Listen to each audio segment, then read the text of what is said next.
ვაიმე, დასუნა, მაგ აყენულბლინებს ნუწვავ ჯერ სანამ ისინი მოვლენ გაცივდება. მიდი რა ქენი, იცი? ჯერ ეს ცივები გაიტანე და ცხელები ნელ-ნელა. ხო, მიდი. თან თავებსაც ნუ მოვიკლავთ. ისინიც მოვლენ და მიხედავენ თავის თავს. ხო, მართლა რა ნუ დარბი ხარ. მე მინდა რომ სუპრე უკვე გაშლილი იყოს. ხო, მაგრამ უგემური იქნება რომ გაცივდება მე, გაიგე? აი სანდროც მოვიდა და მოგეხმარება. გამარჯობა სანდრო. გამარჯობა. რაში მოგეხმარება? რა ხდება?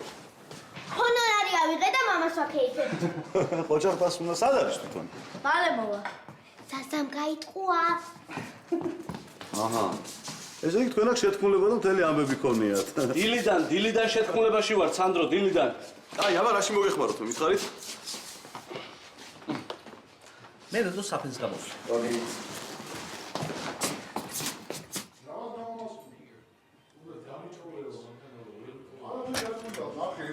რა მომუშინ გაუსი რაღაცა პატარაზე. სანდრო? რა? მოიცით ახლა ერთ ზამით რა. ვინმეს დაბადებისა გამორჩა? ჰა?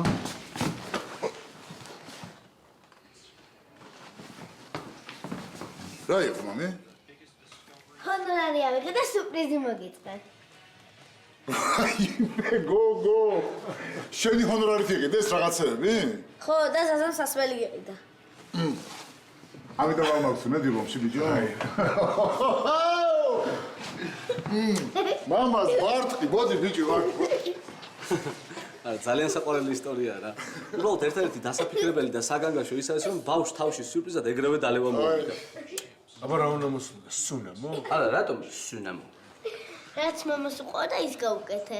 მეც მან დავარ ჩემოტასუნა. ვაი, მამა გენაცვალო შენ. მომეციეს კარტოფილი. მამას ვარტყები. როლანდამ რაღაცები მოზიდე ბაზიდან და ერთგათაც გავაძილო. კაი თემები. ბიჭო, 15 წუთში კაი ლამაზი სუფრა ექნება. ბაჭი.